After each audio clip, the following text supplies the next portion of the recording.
Hi, I just wanted to make a YouTube video for students in the criminal justice writing class. I am going to go through and tell you what's happening in the month ahead here. And just to start with, for you actually don't have to do the summary assignment until Monday, October 14th. So you have a few extra days to to work on it. And the article is in assignments. I moved it up to the very top. It's from the FBI Bulletin. It's on detecting lies and deception. It's a really, really good article, in my opinion, because that's really, if you're in law enforcement or any capacity, I mean, you have to be able to determine if people are accurate or not. I had a former state trooper in class before named Brian Burden, and one of the areas that he often said was that, you have to be able to have sort of a baseline conversation with someone to determine, what they're like when they're relaxed. And then, when you stress them a little bit and when you start to ask them some in-depth questions, how do they react? What do they do? You know, what are their nonverbal indicators? What do they do when they're stressed and so on? So, anyhow, you have to do for the summary, you have to do like a summary of about 1,000 words, and then a shorter summary of about 300, and then you have to do sort of a visual organizer. And if you don't know how to do one of those, go on YouTube and type visual organizer using Word 2007 or Word 2010, and they will show you. But basically, you have a circle, and then you have one, two, three, four. You break it down to about 4 subpoints, and then you branch those off and use 3 or 4 other points from those. And that's basically how you cover it.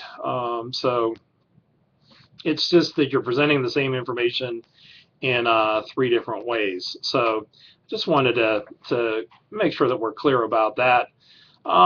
If you look on the announcement as well, is for Friday, October 18th, you have to do Just the Facts, Chapter 5, and you have to do exercises 2, 5, and 8. For exercise 2, and I'll go back and look at this, using reference points, estimate the height and weight of 5 persons in your class. You actually only need to do 3. And you can pick somebody from a class, you can pick an instructor or so, but you just have to describe them, height and weight and so on. And then you can ask them if you were correct as far as that goes. For number 5, locate 3 articles in the classroom and describe each of them so they pass the average person test. Actually, with that, I mean, you can pick 3 items from work, you can pick 3 items from your bedroom, your office, your garage, or whatever.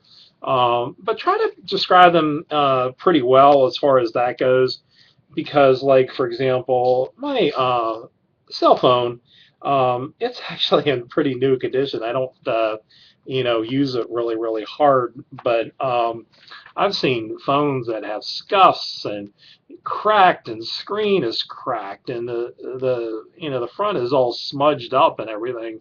So, it's good to be able to describe it so the average person can understand it. And then the last is using the items in exercise 5, prepare an evidence report that includes a chain of custody and so on. Really, what you basically need to do is just do it like on page 53. You can basically take the items into evidence, and so that would be sufficient. And then you also have to do the quiz for chapter 5.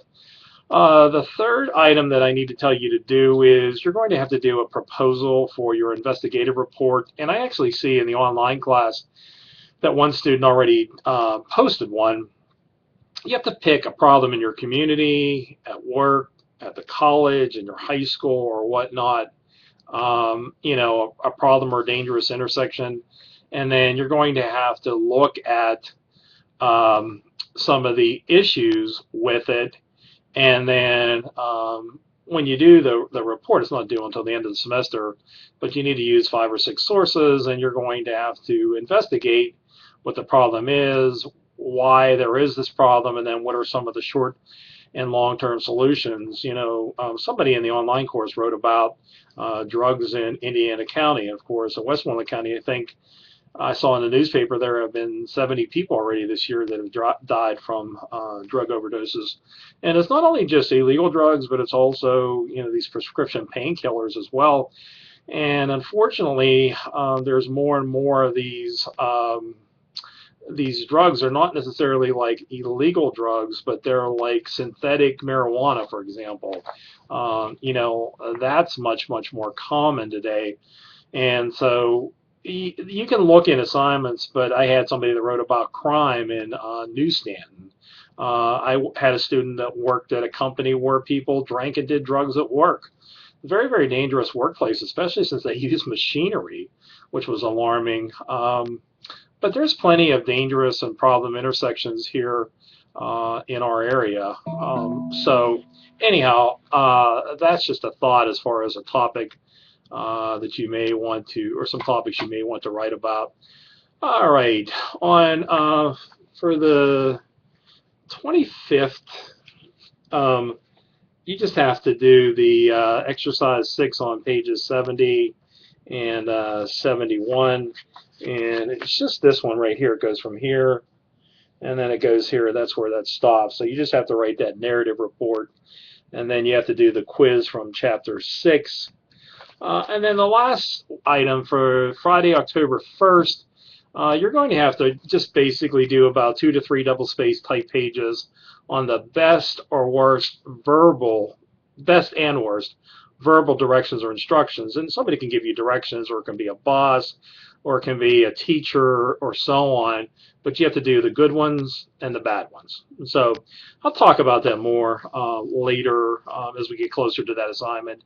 And then narrative 1, which we didn't get to do earlier, but it's in assignments. You just have to write about a woman from WCCC, actually a former student, whose vehicle was broken into, and it was some unusual circumstances, but you're going to have to write the narrative with that one. So that would be it, but I just wanted to give you a quick update. Thanks.